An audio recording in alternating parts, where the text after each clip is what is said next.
So hi guys, today I have the pleasure of introducing you to Neha Suhjani. Neha is an exceptional ballet dancer and trainer.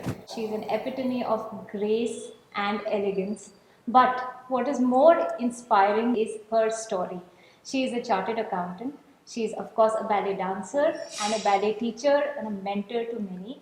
And she's an entrepreneur who runs her ballet academy, which is called The Danseuses Academy. my God, my French is terrible, so I wouldn't even try. But LDAB is what me and my daughter call her academy. Thank you. Welcome, Neha. Thank you Thank so you much so for much. spending time with us. Thank you. It's a pleasure. Okay, let's start from the beginning, Neha. Tell me about a little bit about your childhood and your introduction to ballet. So basically, when I started ballet, it was not a very well-known dance form in India. We had only heard of hip hop. Bollywood was, what was big. I was in Goa when I first was introduced to, classical ballet. There was a Russian ballet dancer who had taken a little workshop, and we started with a very basic plie exercise, and I know that that was so beautiful, just knowing that, just listening to her speak in those French terms. And you just heard me speak in my French. Yeah, so there was something very mesmerizing about that little workshop that we had done. That, of course, started this whole, interest in this dance form. Thereafter, of course, with a lot of research, I realized that there is an institute in Bangalore that teaches classical ballet. And how old were you when? I was about 13, 14 at that time. 13, 14 Yes. is when you were first introduced to Yes, ballet. yes. Wow. And it so happened that eventually my parents, got a job opportunity in Bangalore, and that was a big opportunity for me because I saw this academy which taught genuine classical ballet, and I wanted to pursue my training there. So that started this entire journey of So classical how ballet. long were you a part of the Bangalore Ballet School? For the longest time, I think my main graded, classes and education happened in Bangalore. For higher education, for international examinations, etc., I was affiliated with, some schools outside India. One in Malaysia, one in Singapore. So I had to travel a lot because at that time, examinations in classical ballet was not something very common, and I had to travel everywhere to take up these exams. Which is why now, when I started the academy, I decided that, I wanted to bring the examination, I wanted to make it sort of more easy for my students to, access these examinations. And but back then I had to travel a lot. So you were already doing ballet when you decided to do your Do CA, yes. What I mean, as if ballet wasn't intense enough, what made you choose an equally, if not more intense of Yeah. I actually come from a family where education is really there is a lot of weightage Emphasis to on it, yeah, and I think that's good also. My dad is a CA and biggest hero in my life, and I growing up I think I saw the hard work and effort that goes into even working as a CA. So I was not really warmed up to the idea of being a CA. Yeah. But when when that question came in my life, as to what I want to do in future, I decided, why not follow the footsteps of my father. I know that initially he was not very confident. He said that it's not something that's it's not an easy path. There are not many people can do this. I know of people who have tried for 10 years to complete their examinations, and there's a lot of emotional and mental, mentally you have to be very strong, emotionally you have to be very strong, not just with education, but also with the whole journey of being a CA. But I thought I'll just try it. So you were given an easier path because your father said maybe, Yeah. it wasn't forced upon you, but you still said, no, I'm going to do the Yeah. difficult thing. Yeah, I mean, I think that really gave me a push anyway, because my dad made it look, seem so impossible that I was like, okay, let me just see. Okay, now I have to do it. Yeah, maybe it's something I can crack. So what do you think motivates you to keep pushing yourself to do the harder thing? Yeah, so actually, one of the big reasons why I guess my personality was shaped in a certain way that I take up more challenging things is because of classical ballet. Because I know that during the teens, early teens itself, when I was introduced to ballet, it's not easy. There's so much patience that is required. There is so much hard work that is needed. Because initially I started with just 2 classes a week. And even then my teacher would keep saying that's not enough. If you want to go further in ballet, just coming twice a week to the studio is not enough. And that sort of inculcated this habit of doing things, taking responsibility of whatever you're doing. So I knew that if I am pursuing this art form, I need to give in more of my time and effort. That also, I noticed the same habit then seeped into my other areas like studies, where I knew that no matter how big the challenge is, like for example, studies are so much that we used to have.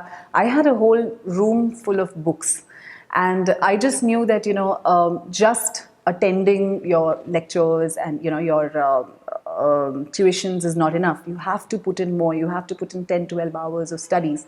So I know that somewhere the habits that I inculcated because of classical ballet being a part of my life, that really seeped into the other areas of my Everything life else. as well. Yeah. Neha is an example, and she shows us that it is possible to do, ballet and CA, which are two of the hardest things, I think. I think the hardest dance form, one of the hardest dance forms, and Yeah. one of the hardest degrees to take in terms of college. Yeah. So, tell me, how did you manage your time when you were doing both these things, very intense things together? Yeah. So I would wake up in the morning and I would travel all the way to the ballet studio, take my class from 7:30 to 9, and then 9 o'clock I would just get ready from there and rush to one of the big fours where I was doing my internship, and do an entire 8 hours of work there, and then come back to the ballet studio for a late night class. And weekends would be about 5-6 hours of ballet classes plus CA tuitions on the weekends. So I don't really know how I managed all that. Now when I think about it, it's quite a lot. But yeah, it was a good experience. Even now, with the academy, with all the classes, etc., I know that the reason why I am able to. So usually I start even in the mornings nowadays. I have my classes from 11 a.m. sometimes until 10 p.m. and back-to-back classes with no breaks, with about 10-15 minutes of just like tea break or something. And the only reason I think I'm able to have this kind of tight schedule sometimes is because I know that that habit has been there with me since my teens. I'm sure that doing all this together, there were many days when you thought, why am I doing this? Let's just give up either of the two or something. I mean, Actually, I'm how do not you get sure over if I. that? So I'm not sure if I did have these kind of days, because I knew I was looking at the ultimate goal. I'll have the CA attached to my name, which was something I really focused. I had my attention on that, on the goal that I have to reach that place wherein I can tell people that I'm CA Neha Suhjani. The same way, even with classical ballet, I saw myself, dancing on stage and doing point work and, some of the difficult things that we only see in pictures and in movies. And I just kept my eyes on the prize, so to say. And I think even when I've had my weak moments where I'm just too tired to, wake up and go to the studio, or when I was really exhausted and couldn't keep my eyes open in front of my books, I know that that motivation was always there, that I have to reach that ultimate goal. You worked then as a CA for one of the big fours, and you did that for some time, along with getting your teacher's training. Yes. And then you decided to start your own academy. You decided that I'm going to be an entrepreneur. Yeah. And clearly, I can see that you didn't have any, you didn't grow up in a business or No. family, so you didn't have any experience, so to say, of running your own business. Yeah. So, what made you want to start your own business? That's my first question. I think that was a leap of faith because I knew that, in And when did the idea, like, when did you think that, okay, why don't I start my own academy? So when I actually came to Pune, I know that in Pune there was a dearth of ballet academies. Ballet was a very new concept. In cities like Bangalore, Mumbai, New Delhi, ballet was quite big, but in Pune it wasn't. And there was one class I had attended, and I was quite put off by that class because in the name of ballet there was more gymnastics, and I think, I don't know, it was not really authentic what was being taught. And at that time, I know I was working in the Big Four, and I couldn't sleep that night because I was really put off by that class, and that whole experience was not nice. With me, there were a lot of other kids who were really keen on learning this dance form. They had probably heard about it or watched a movie, and when I saw that they are not getting the right kind of exposure to ballet, the right, in the name of ballet, something else is, being taught, that I think sort of motivated me to start, teaching. So initially I started teaching at a very small scale. I just associated myself with a studio, and I was only teaching on the weekends. The weekdays was at my office, and the weekends was when I was actually spending time in the studio and teaching, like a small batch of 5, 6 kids.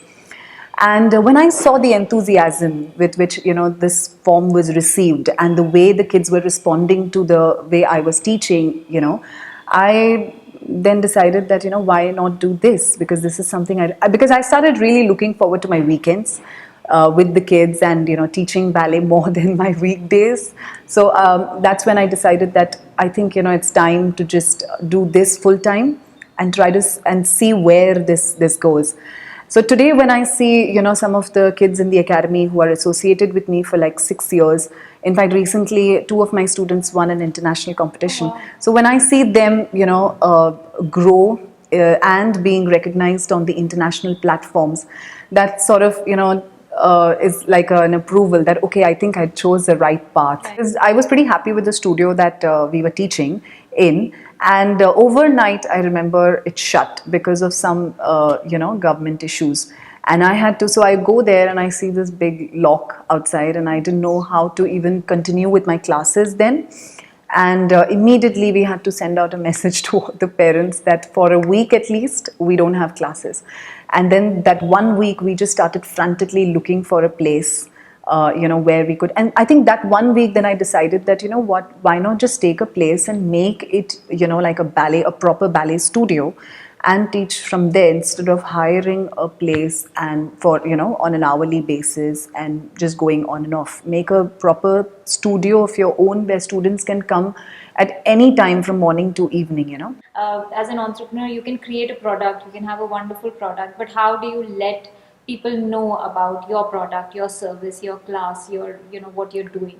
Yeah. Was that ever a struggle from, I mean, getting from 10 to Yeah, so that again required a lot of effort because we started going to schools and colleges, doing a few workshops, and these workshops were, of course, free of cost, and just basically spreading, this art form, introducing this to a lot of masses, and yeah, so I think that that was also just, like a beautiful process. Yes. Let me ask you, since you like challenges, what is the next challenge? What is in the pipeline? What is Neha working on?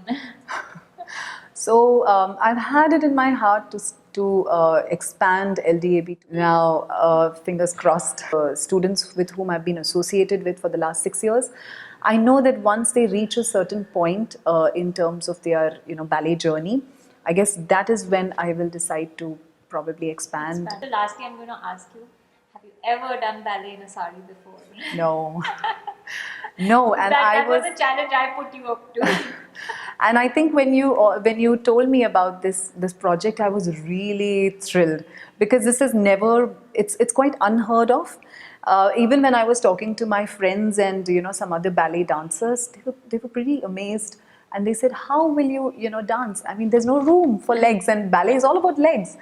So, but it was a beautiful. I think I had already started mentally making a choreography that I can do with the sari, but I was really, looking forward to this. Yeah, it got postponed a bit because of the third wave, etc., Yes, etc. yes. But we're finally here and we're finally doing it. And to end, I think, is there any advice that you would want to give your students, the young kids, or even older ones like me? Well, I think, I think once you set your heart upon something, I think nobody can stop you. It's just, all the blocks and all the hindrances are just in your mind. Whatever you want to achieve is just right there. It's only a matter of how badly you want it. Oh my god, that's amazing. I have goosebumps right now. So thank you so much, Neha, for spending time with us and sharing your story, your very, very inspiring story. And I hope you guys enjoyed. And let me know what your favorite thing is from this entire interview, what you learned, what hit you the hardest. I think the end was the best for me. And I hope to see you very soon in the next video, and I hope to see Neha also very soon in another sari dancing with us again. Maybe next time Neha could teach me how to do some ballet as well. So, thank you. Bye.